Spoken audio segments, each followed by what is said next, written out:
Everyone, welcome to all of you in Gurpushp official. जैसे कि मैंने आपको पिछले ब्लॉग में बताया कि पापा ने ऑपरेशन करवाने से मना कर दिया था और 26 जून को उनको छुट्टी हो गई थी। घर पे आ गए वो।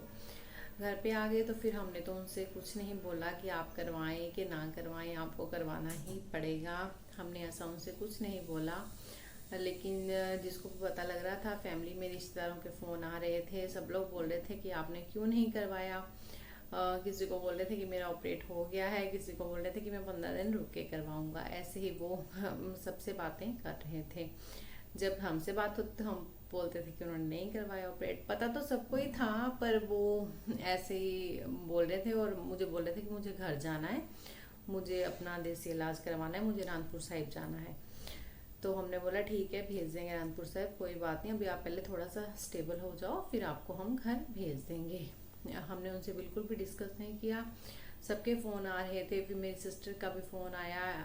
एक्चुअली उन्होंने जाना था लंदन, उनकी टिकट थी 30 की।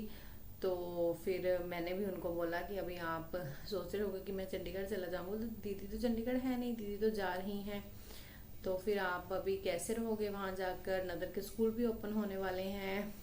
तो ऐसे हम बातें कर रहे थे, पर मैंने ऑपरेट करवाने के लिए कुछ नहीं बोला। फिर दीदी ने बोला होगा कुछ, सब बोल रहे थे। फिर पता नहीं क्या आया उनके माइंड में, फिर बोलने लगे फ्राइडे मॉर्निंग को कि मुझे आपसे कुछ ना डिस्कशन करना है। तो मैंने तो फिर बोला कि आप इनसे डिस्कशन कर लीजिए। मैंने पुष्पिंदर को बोला पापा कुछ बोल रहे हैं, आप सुन लो उनकी बात कि क्या बोल रहे हैं।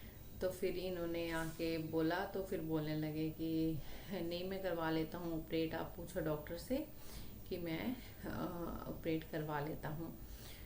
तो फिर हमने बोला कि अब फिर से तो नहीं, आपकी हार्ट बीट बढ़ जाएगी, वहाँ जाके आप टेंशन तो नहीं ले लोगे कि ऐसा फिर दोबारा हो गया तो फिर ऐसे ठीक नहीं है बात, कि आगे आगे आपका जो पीलिया है वो भी आगे आगे बढ़ता जाएगा, हेल्थ पे भी ज़्यादा इफेक्ट पड़ता जाएगा, एज फैक्टर तो आपका है ही है ज़्यादा। तो बोल रहे नहीं अभी मैं करवा लूँगा, मैं करवा के फिर जाऊँगा। हमने बोला चलो ठीक है, अभी मान तो गए हैं। फिर हमने, मेरे फूफा जी हैं नंगल में रहते हैं, वो अनंतपुर साहिब के पास ही है, तो फिर हमने उनको बुला लिया कि चलो वो भी आ जाएंगे, थोड़ी सपोर्ट भी हो जाती है। और उनको कॉल करने से पहले हमने डॉक्टर को कॉल कर लिया था। डॉक्टर ने हमें ये बोला था कि अभी आप, फ्राइडे है, सैटरडे संडे तो कुछ होगा नहीं, जो भी होगा मंडे को ही होगा, तो आप एक बार उनकी फाइल वगैरह सबमिट करवा दीजिए, तो फिर हमें उनका केस पता ही है, हम मंडे को ही ऑपरेट कर देंगे। तो फिर इन्होंने फ्राइडे को ही जाके फाइल वगैरह सबमिट दोबारा से करवा दी थी, जो भी, क्योंकि उनको ओटी का टाइम लेना होता है और भी बहुत सारे पेशेंट्स होते हैं। तो फिर उनको पता था कि आएंगे तो हैं दोबारा हमारे पास ही, तो उन्होंने बोला कि आप टाइम ले लीजिए, आपको मंडे को ओटी का टाइम मिल जाएगा, तो आप मंडे को ही ले आना उनको। कुछ 6 AM के बाद उनको कुछ भी खाने के लिए नहीं देना है, तो फिर हम उस दिन ऑपरेट कर देंगे। तो फिर ऐसा ही हमने किया। और आज मंडे ही है। आज मेरे जो फूफा जी हैं वो भी सुबह मॉर्निंग में ही आ गए थे, कल चले थे वो वहाँ से। आज वो 5 AM ही पहुँच गए थे हमारे पास। और पुष्पिंदर, पापा और फूफा जी जा चुके हैं हॉस्पिटल। सुबह 8:30 वो लोग चले गए थे। आज देखते हैं, अभी मैं वेट कर रही हूँ कि मुझे हॉस्पिटल से कोई कॉल आएगा कि क्या प्रोसीजर कर रहे हैं आज, या टेस्ट कर रहे हैं, जो भी है। आज उनको दोबारा से फिर से एडमिट होना है हॉस्पिटल में। तो एडमिट तो वो हो चुके हैं अभी, तो अभी तक मुझे कॉल नहीं आई है। जैसे मुझे कॉल आती है मैं आपको भी बताती हूँ कि कैसे आगे आज ऑपरेट होता है या फिर कल करेंगे।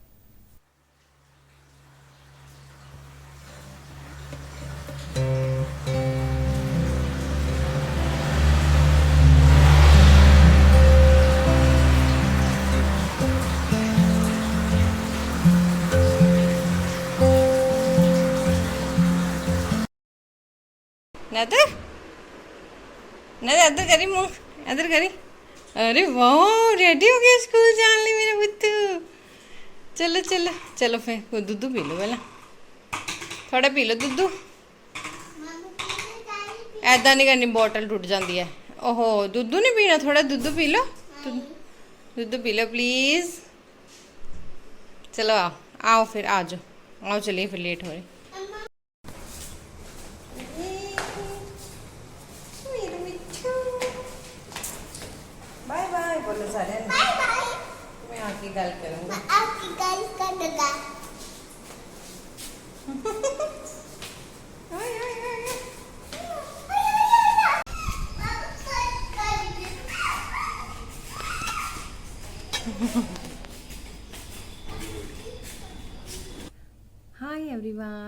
आज है 2 जुलाई और आज नदर स्कूल जा चुका है। जैसे कि आपने देखा, एक्चुअली उसके स्कूल कल ही स्टार्ट हो गए थे और मैंने आपको बताया ना कि पापा का कल ऑपरेशन होना था, जिसकी वजह से फिर मैंने उसको स्कूल नहीं भेजा। कल हमने स्किप कर दिया और आज उसको 2 जुलाई है, आज वो स्कूल गया है और हैप्पीली गया है। एक्साइटमेंट उसकी बहुत थी। आज छुट्टियों के बाद मुझे लग रहा था कि शायद वो रोएगा, लेकिन वो काफ़ी एक्साइटेड था जाने के लिए।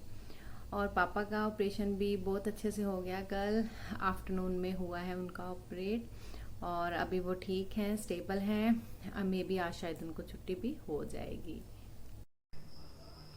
हाय एवरीवन, ये मेरा प्रीवियस व्लॉग है, मैं उसी को ही कंटिन्यू कर रही हूँ। जैसे कि मैंने आपको बताया था कि पापा का ऑपरेट हो गया है और वो 2 को ही छुट्टी हो गई थी उनको, वो घर आ गए थे। अभी वो स्टेबल हैं। डॉक्टर ने डाइट चार्ट दिया है, हल्का खाना दे रहे हैं उनको, जैसे दलिया खिचड़ी है वो ही उन्होंने बोला है खाइए आप। तो अभी इतना उनका है नहीं स्टेमिना कि वो आगे भी कुछ खाएं, तो जितना उनसे खाया जा रहा है उतना ही हम उनको दे रहे हैं, जितना वो मांगते हैं। डॉक्टर ने बोला है कि आप उनको 2-2 घंटे के बाद मील देते रहिए, ज़्यादा एकदम से भी ना दीजिए, कि धीरे धीरे जो उनका है वो थोड़ा सा डाइजेशन जैसे जैसे इम्प्रूव होगा फिर वो खुद ही खाने के लिए मांगने लगेंगे। और ज़्यादा फोर्स भी मत कीजिए। तो हम भी बिल्कुल वैसे ही फॉलो कर रहे हैं, उनको ज़्यादा फोर्स नहीं कर रहे, जितना वो मांग रहे उतना ही दे रहे हैं। ऑपरेशन उनका इस पर बड़े अच्छे से हो गया। फूफा जी भी आए हुए थे तो बड़े अच्छे से उन्होंने करवा लिया ऑपरेट। एक्चुअली लास्ट टाइम वो चल के गए थे ऑपरेशन थिएटर में, तो हमारे मन में भी कुछ डाउट थे कि पता नहीं क्या हुआ, हम फिगर आउट नहीं कर पा रहे थे कि एक्चुअली क्या चीज़ें हुई अंदर। तो इस बार इन्होंने डॉक्टर से बात भी की थी और डॉक्टर को बोल दिया था कि ज़्यादा लोग इकट्ठे मत कीजिए, क्योंकि जब ऑपरेशन थिएटर होता है उनकी पूरी टीम होती है, 7-8 लोगों की डॉक्टर के साथ होते ही हैं। मे भी पापा उनको देख के डर गए होंगे। तो इस पर हमने डॉक्टर को बोला था कि आप थोड़े कम स्टार्टिंग में, जब तक उनको एनेस्थीसिया लगेगा, थोड़े कम लोग उनके आसपास रखिए। क्योंकि वो बोल रहे थे कि पिछली बार एक मेरे नाक में पाइप लगाने लग गया, एक ने मेरी बाजू पकड़ ली, पता नहीं क्या आया उनके माइंड में। तो इसकी वजह से हमने डॉक्टर के साथ थोड़ा सा डिस्कस कर लिया था पहले ही। तो डॉक्टर ने बोला था ठीक है 3 लोग ही रहेंगे साथ में। और पापा भी बार बार बोल रहे थे कि मुझे ना बेहोश करके फिर कर लो, बेहोश करके फिर कर लो। तो डॉक्टर ने फिर वैसे ही किया। एनेस्थीसिया वाली डॉक्टर थी, उन्होंने एनेस्थीसिया दिया। जैसे ही वो थोड़ा सा उनको लगा कि वो हो गए हैं अनकॉन्शियस थोड़ा सा, तो फिर उन्होंने उसके बाद ऑपरेट कर दिया। और उसके बाद वो फिर 20 मिनट्स का ही था ऑपरेशन। उसके बाद उनका वो कंप्लीट होगी। बट सैस थोड़ा टाइम उन्होंने अंदर रखा, उसके बाद फिर उन्हें रूम में भेज दिया। धीरे धीरे उनको होश आ गया। हुआ है क्या ऑपरेट हुआ उनका, वो मैं आपको अपने नेक्स्ट ब्लॉग में बताऊंगी। इस ब्लॉग में अभी ये ज़्यादा लंबा हो जाएगा ब्लॉग, इसमें मैं ये चीज़ डिस्कस नहीं करूँगी। आराम से बैठ के आपको नेक्स्ट ब्लॉग में मैं बता दूँगी। और फूफा जी उस दिन रात को वहीं पे रुक गए थे और पुष्पिंदर घर पे आ गए थे। फिर नेक्स्ट मॉर्निंग ये चले गए और आफ्टरनून के बाद फिर उनको डिस्चार्ज मिल गया और वो लोग फिर छुट्टी लेके घर आ गए। अभी पापा बिल्कुल ठीक हैं। डॉक्टर ने उनको डाइट चार्ट दिया है, बोला है कि लाइट खाना ही देना है उनको, ज़्यादा हैवी नहीं देना है, और जैसे वो मांगे खाने को वैसे ही देना है।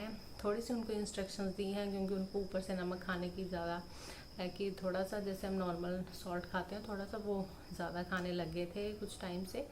तो डॉक्टर ने बोला कि ऊपर से नमक वगैरह ऐड करके नहीं खाना है। तो ऐसे उनको थोड़ी बहुत इंस्ट्रक्शंस दी हैं। बाकी नॉर्मल डाइट ही है। सीजनल फ्रूट वेजिटेबल्स उन्होंने बोला इनको दीजिए और 2-2 घंटे बाद दीजिए, लॉन्ग टाइम का गैप मत डालिए, जिसकी वजह से उनका जो डाइजेशन है वो धीरे धीरे इम्प्रूव हो जाएगा। तो वैसे ही अभी मैं फ़ॉलो कर रही हूँ। और आज जिसमें ये अभी ब्लॉग रिकॉर्ड कर रही हूँ तो फूफा जी भी जा चुके हैं। फिर वो जैसे आई ऑपरेट करवा के फिर वो नेक्स्ट डे बोलने लगे कि मेरी टिकट करवा दो कि मैं जाता हूँ, अभी कुछ काम तो है नहीं। फिर हमने बोला इमीडिएटली तो होगी नहीं, आप एक दिन तो रुक जाइए। फिर नेक्स्ट डे हमने रोका और फिर उनकी जो टिकट थी वो हमने तत्काल में करवा दी थी।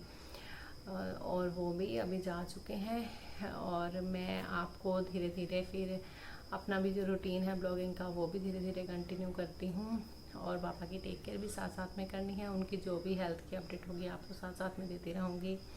जल्दी मिलती हूँ आपको एक न्यू ब्लॉग के साथ। Till then keep watching, keep spread positivity. और अभी तक अगर चैनल को सब्सक्राइब नहीं किया है प्लीज़ सब्सक्राइब कीजिए।